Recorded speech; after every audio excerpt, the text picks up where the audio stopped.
menyampaikan Pak Catur via telepon ke saya, sepertinya Bapak ingin melakukan proses coaching ya, dengan rekan atas nama Pak Marwan ya. Baik, kira-kira bagaimana ini untuk konsepnya nanti Pak Catur? Apakah ada beberapa hal yang telah Pak Catur siapkan sebagai coach nanti? Ataukah telah tersusun rapi konsepnya seperti alur tirta yang seharusnya bisa dijalankan dalam fase coaching? Bagaimana Pak Catur? Oke, untuk coaching nanti Bu, itu jelas saya nanti akan menggunakan alur tirta.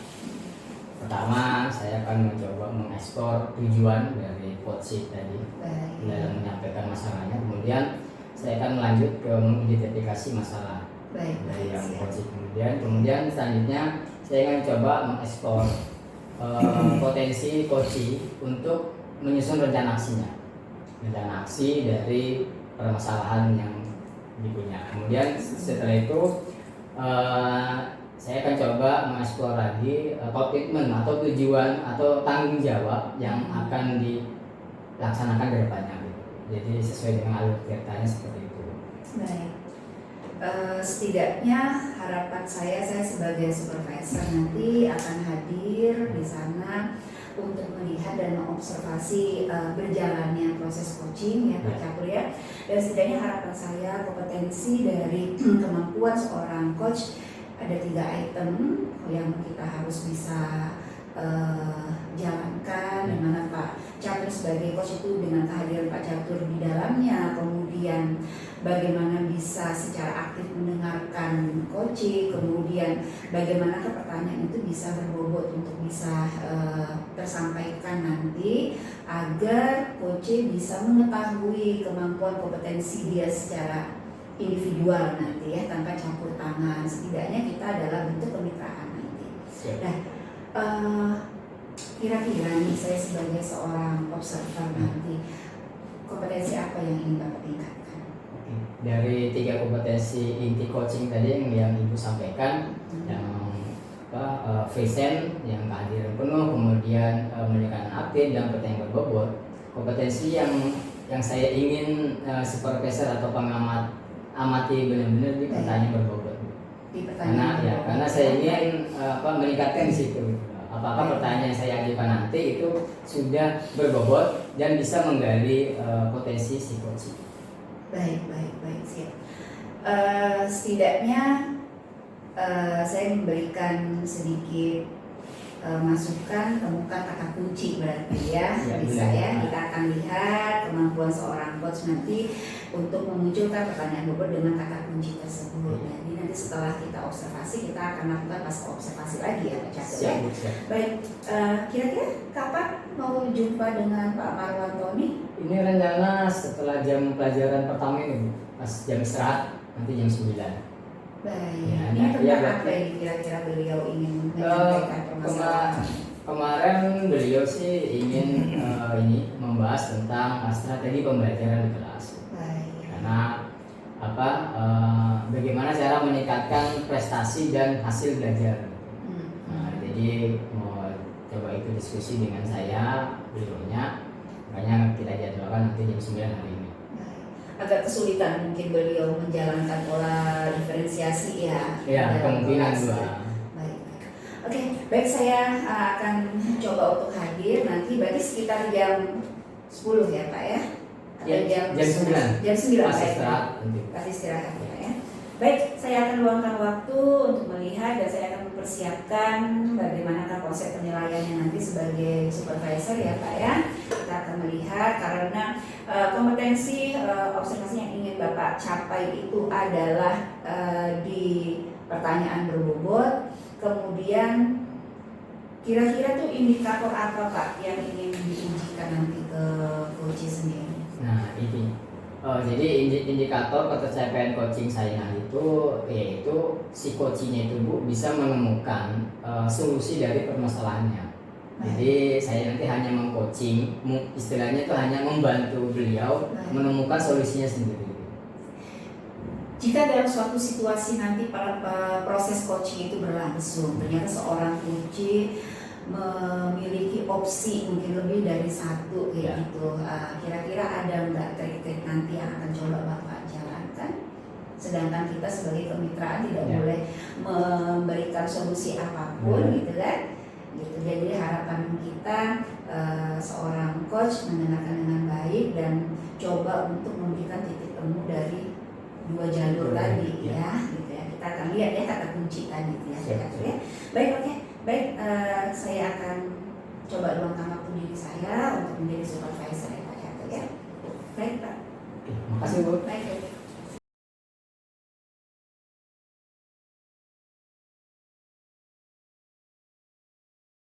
Saya mohon maaf mengganggu waktu Bapak. Saya ingin sharing sedikit, ada sedikit permasalahan yang saya hadapi di kelas Pak. Kira-kira bisa minta waktunya sebentar. Oh silakan Bang Marwan. Ini kebetulan saya lagi free juga nih. Baik, ada yang bisa saya bantu Bang Marwan? Nah jadi begini Pak, saya sedikit mengalami kendala pada saat proses pembelajaran di kelas. Nah kan saya baru dapat informasi kalau di kelas itu harus pembelajaran itu berdiferensiasi.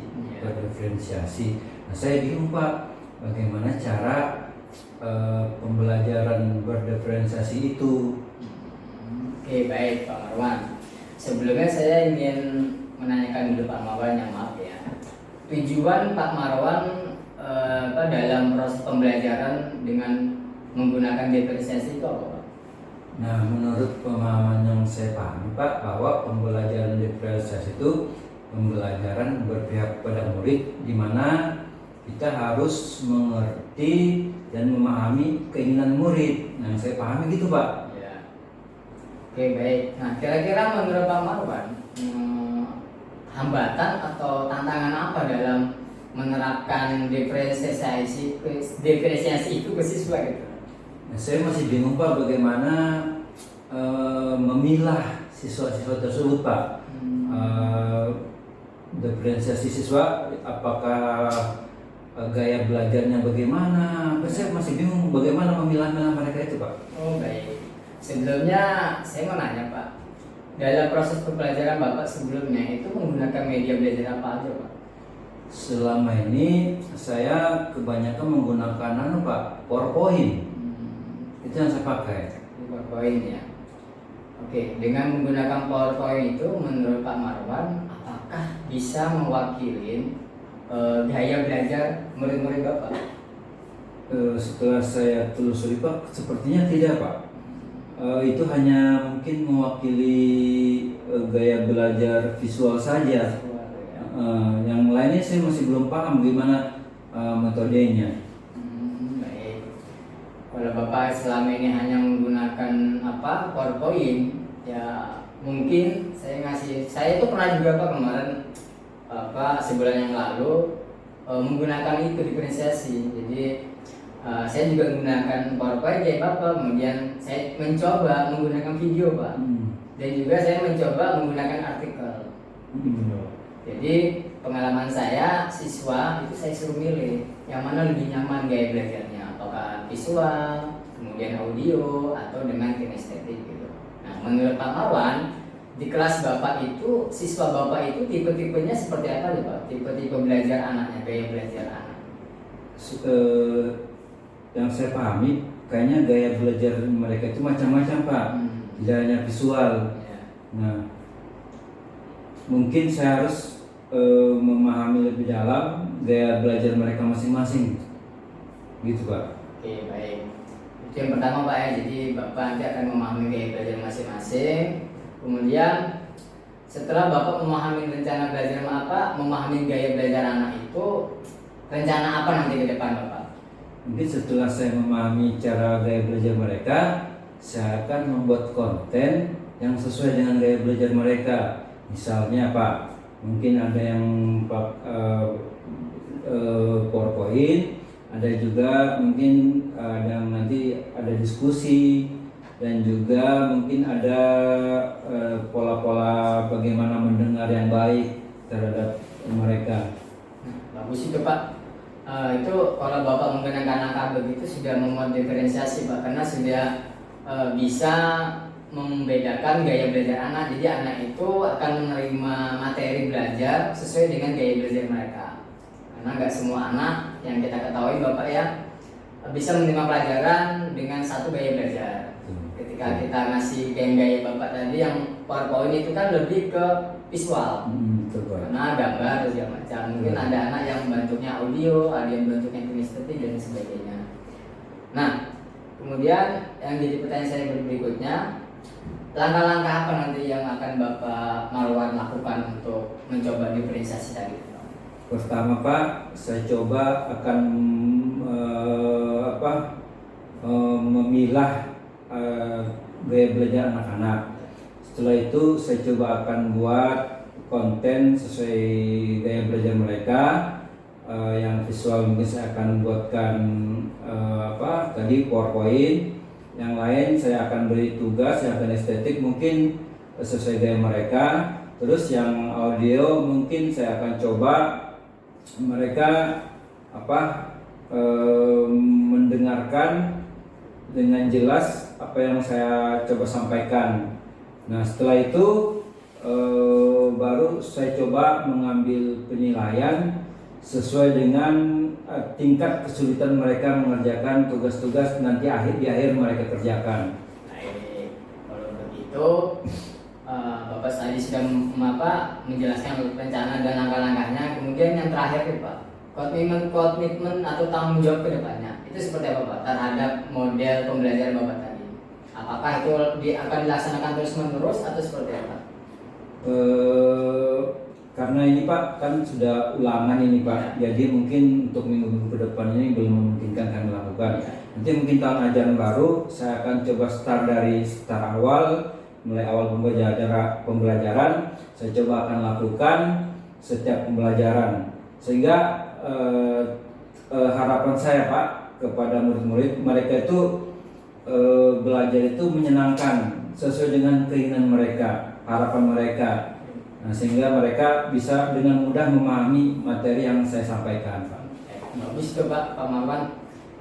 Kalau saya boleh ngasih saran, kalau memang mau diterapkan semester depan, bagusnya itu nanti dimasukkan di RPP aja Pak, atau di modul ajar, agar lebih teradministrasi dan lebih teratur dalam penyampaiannya. Oh betul Pak, baik Pak. Ya. Baik, supaya saya juga dengan dimasukkan ke RPP, saya juga tidak lupa dan pembelajaran saya bisa terarah.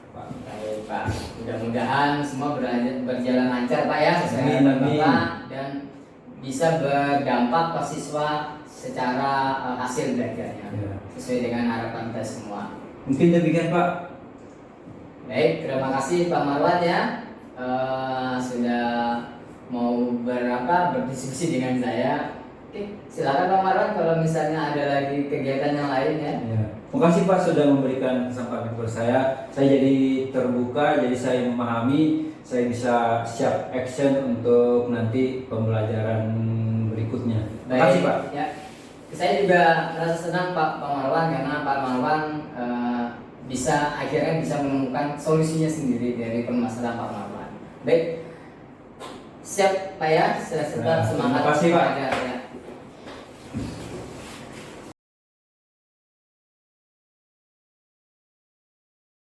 Pertemuan tadi apa yang dirasa nih? Ya Bu, tadi setelah saya coaching dengan Pak Marwan, tadi prosesnya saya menerapkan alur Tirta. Yang pertama saya coba mengekspor tujuan Pak Marwan coaching dengan saya, kemudian saya mencoba mengidentifikasi permasalahannya apa sih Bu. Kemudian saya mencoba Pak Marwan untuk bisa merencanakan aksinya gitu. Kemudian yang terakhir saya coba Pak Marwan membuat komitmen agar rencana aksinya itu bisa kontinu. Nah, dan tadi berjalan lancar, alhamdulillah sesuai harapan, dan Pak Marwan juga akhirnya ya bisa mengikuti alur Tirta tersebut. Terkait dengan alur Tirta, baik itu tujuan, identifikasi, rencana sampai tanggung jawab dimunculkan ya oleh Pak Marwan itu sendiri ya. Baik, tadi saya telah melihat berjalannya proses coaching yang dilakukan oleh Pak Catur. Bagi saya cukup baik Di situ ada beberapa hal yang ingin saya sampaikan. Ternyata Pak Catur juga telah memberikan penguatan terhadap coaching tentang pola-pola strategi ya dalam pembelajaran, di mana kita coba untuk menyisipkan pembelajaran berdiferensiasi terhadap siswa, mampu memberikan pemahaman sesuai dengan gaya belajar anak. Saya perhatikan tadi Pak Catur seperti itu, tanpa harus tersirat mencontohkan memberikan saran dengan ini loh Bapak yang harus Bapak lakukan, tetapi Bapak hanya memberikan penguatan contoh pada diri Bapak sendiri. Baik, itu sebagai coach yang baik. Kemudian dari semua hal yang telah Bapak lakukan, Bapak pun juga memberikan saran alangkah baiknya kayak gitu.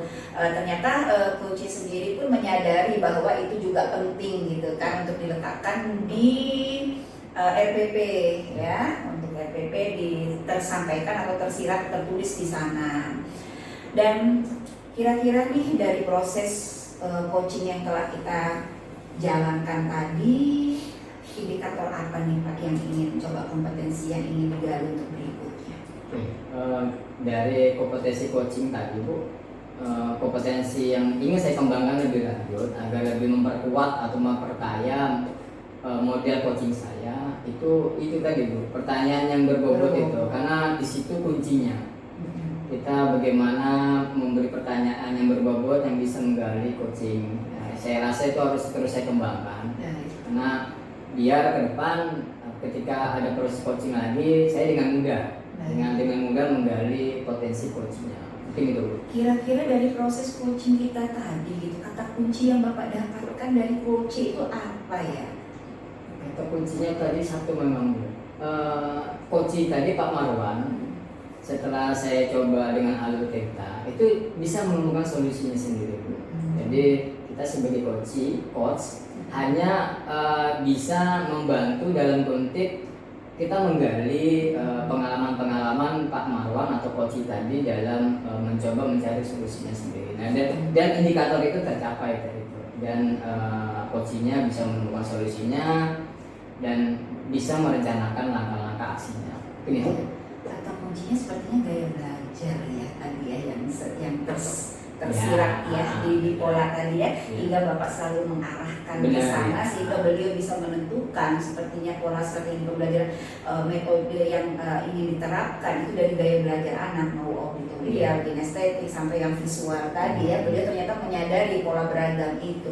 Baik Bapak, ini sudah baik, saya telah mengamati dengan baik semua proses alur kita itu telah dijalankan.